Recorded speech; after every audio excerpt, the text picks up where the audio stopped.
Assalamualaikum warahmatullahi wabarakatuh. Apa kabar kalian semuanya? Mudah-mudahan kalian semuanya dalam keadaan sehat walafiat dan tidak kekurangan satu apapun. Selalu tetap semangat saja untuk menjalankan segala aktivitas dan juga rutinitasnya. Selalu tetap semangat saja ya. Jangan lupa untuk menjaga kesehatan, selalu menjalankan protokol kesehatannya, dan selalu ada dalam lindungan Allah Subhanahu wa Ta'ala. Amin ya Allah ya Rabbal Alamin. Terima kasih ya, saya ucapkan kalian semuanya masih setia di channel saya ini, yang masih setia mendengarkan curahan hati saya, berbagi cerita saya, pengalaman saya, dan juga lain sebagainya. Terima kasih banget atas supportnya juga yang sudah support channel saya ini supaya dapat berkembang. Baiklah, di berbagi cerita kali ini saya mau melanjutkan di part 2 di cerita yang ke-30, dan ini adalah berbagi cerita yang ke-31 di part 2 di kisah yang kemarin juga hampir sama. Jadi waktu itu ya saya masih berhubungan di media sosial. Jadi kalau istilahnya zaman sekarang mah ya, istilahnya tuh apa ya, hubungan gak jelas gitu ya. Kalau hubungan tanpa status ya bukan lah ya, tapi di sini hubungan yang tidak jelas. Kita saling mengenal di dunia maya, tapi tidak jelas gitu kan, mau arah ke mana, pacaran enggak, berhubungan ke yang lebih serius juga enggak. Jadi istilahnya enggak jelas. Nah, setelah kejadian yang kemarin saya juga kecewa. Lalu saya luluh dengan dia meminta maaf dengan berbagai alasan. Padahal alasannya tidak masuk di akal sih kalau menurut saya. Tapi saya orangnya kan penasaran banget. Ya, lalu ada yang kedua kalinya, kesempatan kedua kalinya. Saya coba lagi ngelobi dia untuk bisa bertemu, bertatap muka langsung, berbincang-bincang langsung sama perempuan itu, perempuan orang Bandung katanya ini juga ya, tapi saya kurang tahu, kurang jelas, dan memang saya penasaran banget sama perempuan ini. Kalau di foto ya nggak tahu foto asli, nggak tahu foto palsu atau asli ya, tapi yang jelas saya penasaran. Terus kita SMS-an lagi, terus teleponan lagi, kita mau janjian lagi, dan dia oke. Pokoknya dia deal sekarang gak akan bohongin saya, karena melihat mungkin kejadian yang sudah lalu, perjuangan saya dari Cianjur ke Bandung, bagaimana perjalanannya gitu kan. Terus dia agak lumayan cukup luluh, tapi kurang tahu ya saya juga. Lalu kita janjian lagi untuk ketemu di Bandung. Jadi kita ambil tengah-tengahnya aja. Jadi kita mau ketemuan di terminal Leuwi Panjang. Nah, yaudahlah, hari Minggu saya berangkat lagi, tapi saya pengen cepat-cepat ketemu, makanya saya pakai bis AC MGI dari Cianjur ke Bandung sampai Leuwi Panjang, biar agak cepetan dikit lah ya. Jadi nggak seperti kemarin saya pulang malam. Jadi saya pakai bis perjalanan dari Cianjur menuju Bandung. Nah, pas nyampe Bandung gitu kan, saya nyampe terus istirahat dulu. Saya makan dulu di terminal Leuwi Panjang, cari makan gitu kan. Nah, di depan ada makanan berat, saya makan dulu di situ. Saya beli minuman dulu, haus gitu. Lalu saya di depan Leuwi Panjangnya, saya sambil istirahat dulu, lalu hubungi dia. Dan saya hubungi dia bahwa saya sudah nyampe terminal Leuwi Panjang. Saya SMS dia, SMS belum dibalas juga. Pas nelpon berdering tapi tidak diangkat-angkat gitu kan. Nah, di sini sudah mulai curiga nih. ya sudah mulai curiga. Waktu itu ya saya berusaha lah ya untuk melobi, meng-SMS dan juga menelpon. SMS, telepon, SMS, telepon. Beberapa jam kemudian handphonenya nggak aktif. Sampai saya habis pulsa gitu ya, handphonenya nggak aktif. Beberapa jam kemudiannya lagi handphonenya aktif lagi, gitu kan. Handphonenya aktif lagi, terus dia ngasih kabar, SMS. Katanya ini yang SMS itu nggak tahu keluarganya, nggak tahu siapa lah pokoknya. Dia bilang di SMS-nya begini, dia minta maaf tidak bisa menemui saya. Katanya saya sakit di rumah sakit, dilarikan ke rumah sakit ini, katanya gitu kan. Lalu saya beli dulu pulsa gitu ya, ngedadak di situ. Lalu saya balas SMS-nya, oh kata saya rumah sakit mana? Saya mau jenguk ke rumah sakit itu juga. Kata yang balasnya, oh nggak usah katanya, nggak usah, pulang aja, mohon maaf banget katanya gitu kan. Nggak tahu bilangnya tuh adik saya atau anak saya gitu ya, lupa lagi saya. Pokoknya kamu pulang aja dan mendingan kamu nggak usah diterusin untuk nemuin, katanya gitu. Ya karena saya penasaran banget, saya maksa pengen temuin dia walaupun di rumah sakit gitu kan. Ya dia ngasih tahu, katanya di rumah sakit Hasan Sadikin Bandung. Nah dari Leuwi Panjang saya naik angkot menuju rumah sakit Hasan Sadikin Bandung, gitu kan. Naik angkot nyampe di rumah sakit Hasan Sadikin Bandung. Terus juga saya bukan nyari sih, saya masuk dulu ke rumah sakit itu. Terus saya hubungin nomor dia, katanya blok ini katanya itu, rumah ini. Lalu saya tanya ke bagian bagian dalam gitu kan. Saya naik ke lantai 2, saya nanya nama ini, atas nama ini dirawat di sini atau enggak. Kata yang bagian administrasinya, tidak ada nama itu. Shock kan saya gitu kan. Lalu pada waktu itu ya saya shock di situ. Saya juga agak sedikit menyesal. Terus saya balik lagi ke Leuwi Panjang, naik angkot lagi ke Leuwi Panjang. Di situ saya merenung, berpikir panjang. Ini mungkin orang iseng sama saya, ingin mempermainkan saya gitu kan. Nah tiba-tiba ada yang menghubungin saya, nomornya beda.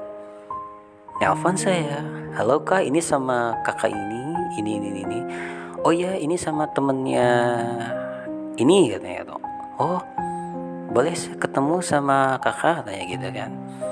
Oh boleh, kakak di mana sekarang? Di Terminal Leuwi Panjang. Oh saya ke situ. Lalu temennya itu temen dia datang ke Leuwi Panjang. Jadi dia mengutus temennya ke Leuwi Panjang untuk menemui saya. Lalu dia telepon lagi, kak di mana? Saya udah di Leuwi Panjang katanya gitu. Saya di depan. Oh ya. Lalu saya ketemu lah sama perempuan, pakai sweater, pakai celana Levi's, pakai sepatu, terus kulitnya putih, cewek itu. Rambutnya panjang tapi agak sedikit keriting, tapi diikat gitu ya, diikat satu. Ya lumayan cantik sih. Lalu saya kenalan sama dia, katanya begini, dia jelasin, katanya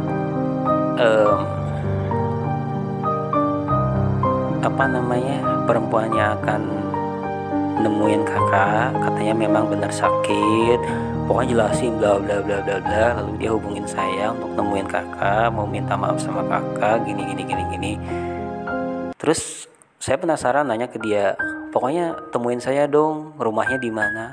Dia kekeh, perempuan ini nggak mau nunjukin rumahnya di mana gitu kan, kekeh sama perempuan ini. Ya udahlah, itu nggak apa-apa, saya minum dulu, capek.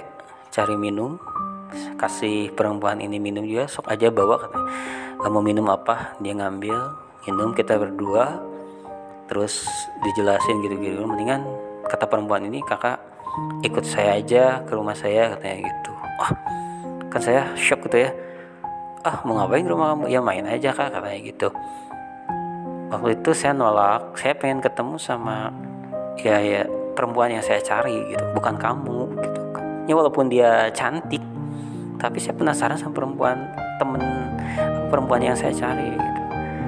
Akhirnya saya maksa dan dia nggak mau ngasih tahu. Ya udah, di situ kita bertengkar. Terus dia ngomong, buat apa sih katanya, kamu ingin ketemu sama orang yang bohong ke kamu katanya gitu, yang udah bohongin kamu, buat apa kamu nyari orang yang sakit-sakitan katanya gitu. Ya saya bilang ya terserah saya dong gitu kan, gitu-gitu. Pokoknya kita bertengkar di situ. Akhirnya saya pamit ke perempuan ini di Lewi Panjang, saya nyari bis buat pulang. Nggak apa-apa lah, saya biarin aja lah perempuan ini gitu kan. Saya orangnya bodo amat gitu. Ya udah, saya juga minta maaf ke dia, saya mau pulang, biarin saya nggak ketemu juga. Dari situ saya nyari bis yang jurusan ke Cianjur Sukabumi, sama naik MBI juga. Dari situ sekitar siang lah, jam 2 atau jam 3. Jadi nyampe Cianjur tuh kisaran mau maghrib gitu. Ya saya pulang aja lah ya, daripada nggak ada hasil. Saya pulang naik bis, nyampe di rumah, saya sholat maghrib, makan dan lain sebagainya, istirahat. Saya berpikir malamnya, kenapa gini. Terus ada SMS lagi dari perempuan yang saya cari, juga temennya ini yang ketemu di terminal Lewi Panjang gitu kan. Pada akhirnya saya memutuskan untuk ngeblok perempuan ini gitu kan, blok. Jadi nggak bisa hubungin saya lagi. Dan besoknya saya nyari nomor baru ya. Jadi mohon maaf banget dulu saya gonta-ganti nomor karena mungkin kebodohan saya, ketertipuan saya. Makanya teman-teman saya bilang, kenapa nomor kamu gonta-ganti terus? Ya karena alasannya ada yang neror lah. Banyaklah cerita saya, pengalaman saya. Selain ada yang neror juga, saya benci sama orang-orang yang suka bohong gitu kan. Lalu saya besoknya ganti nomor baru. Terus Facebook saya blok nih orang-orang yang bohong, perempuan yang suka bohong, saya blok. Dan akhirnya saya move on dan membuka lembaran baru gitu kan. Saya udah nggak mau ngingat ya, sudah saya membuka lembaran baru gitu kan. Itulah kebodohan saya, mungkin ya waktu itu masih polos. Tapi yang jelas saya jadi paham. Terus sampai sekarang saya masih berpikir gitu kan, kenapa sih, kan banyak yang nanya teman-teman, kenapa kamu belum menikah? Itu pertanyaan yang mungkin menyakitkan saya ya. Kenapa saya belum menikah? Kenapa kamu nggak nyari? Ini sudah nyari saya, tapi saya nggak mau kejadian yang sudah itu terjadi lagi gitu kan. Jadi untuk sekarang saya ingin mencari perempuan yang benar-benar orangnya ada, kedua orang tuanya ada, keluarganya ada, saudaranya ada, keadaannya ada, dan mau menerima saya padanya. Sekarang yang jelas-jelas aja lah. Saya mau ketemu perempuan harus ada kejelasan. Kita ketemu itu mau pacaran atau mau melanjut ke jenjang pernikahan gitu kan. Saya mau jelas lah aja untuk saat ini ya. Jadi buat kalian nih para perempuan, jangan sampai menyakiti seorang laki-laki yang memang betul-betul mencintai kamu. Yaelah, kayak puitis aja lah ya. Ya saya orangnya kalau sudah memilih satu orang saja, asal asal perempuannya itu serius sama saya gitu. Ya, buat laki-laki juga jangan pernah mudah percaya terhadap perempuan. Celah. Ya udahlah, pokoknya ambillah pelajaran dari pengalaman saya, ambil sisi positifnya dan buang sisi negatifnya. Mudah-mudahan yang belum nikah cepat-cepat, saya doakan cepat-cepat menikah, dan kalian juga doakan saya mudah-mudahan jodohnya dekat. Amin ya Allah ya rabbal alamin. Terima kasih ya, itulah sepenggal pengalaman saya yang kebodohan saya gitu kan. Ketertipuan saya, mudah-mudahan bisa kalian mengambil pelajaran dari saya ya. Dan masih ada cerita lagi deh, saya pengalamannya sama juga, hampir mendekati sama, tapi ini memang benar-benar saya perjalanannya jauh, melelahkan, dan ya sampai-sampai saya harus tidur di kota tersebut gitu kan, kota yang menurut saya kota panas gitu ya. Ya udahlah, nanti saya berbagi cerita lagi buat kalian semuanya ya. Terima kasih yang masih setia mendengarkan berbagi cerita saya. Jangan lupa untuk supportnya, like, subscribe, komen, dan juga share. Dan jangan lupa untuk komen ya, komen di kolom komentar biar kalian mau nanya apa gitu kan. Misalnya, Kak, pengalaman ini tolong pernah nggak ngalamin. So kalau misalnya saya bisa jawab, bisa berbagi cerita sama kalian juga ya. Mau pengalaman apapun, pokoknya mau baik, buruk, inspirasi dan lain sebagainya gitu kan ya. Baiklah, terima kasih banget. Pokoknya mohon maaf dengan segala kehilafan dan kekurangan. Wassalamualaikum warahmatullahi wabarakatuh. Salam semangat, salam sukses. Bye bye.